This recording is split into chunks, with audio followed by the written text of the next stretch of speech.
in the station and the names of the sources they were running. And so the Ghanaians executed these guys. Oh my God. She got 9 months in prison. 9 months.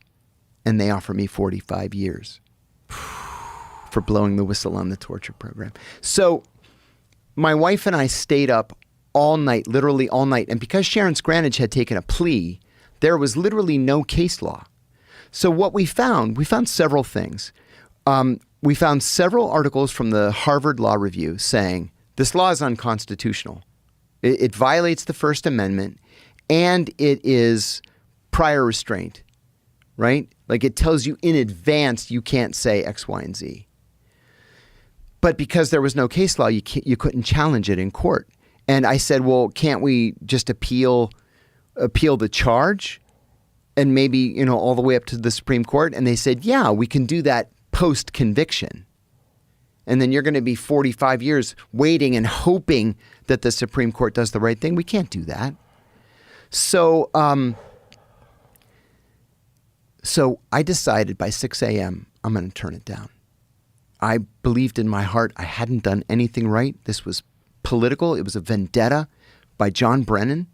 And Obama, by all accounts, I had friends, of course, who were still working at the agency and working at the CIA or at the White House, and they said that Obama had this Nixonian obsession with national security leaks, and it's because that came from Brennan. Obama was a senator for 2 years. He didn't have any experience doing anything, so he did what John Brennan told him to do. And Brennan said, "You got to crack down on these leaks. They do nothing but embarrass us." So I decided I'm going to turn it down. 6 a.m., I send an email to my attorneys. I had 11 attorneys.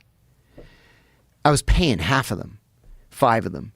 And then one of them writes back and says, put on a pot of coffee. We'll be at the house by 7. So they come to my house. The 4 main ones came to the house. Plato was the first one in. Now imagine this, like 80-year-old, 6'2", 280-pound, mean old man. He comes in, and I said, "Good morning, Plato." And he said, "You stupid son of a bitch, take the deal." Like that. I said, "Take the deal? You're the one that told me not to take the deal. You're the one who told me we're going to go to trial and win this thing." And he says, "I only told you that to keep your spirits up." Oh, God. And then the second one, his partner, Bob Trout, a sweet gentleman, a Southern gentleman. He says, "If you were my own brother, I would beg you to take this deal." And I'm like, now what do I do? And then the third, who is the guy, Mark McDougall, one of the best attorneys I've ever encountered in my life.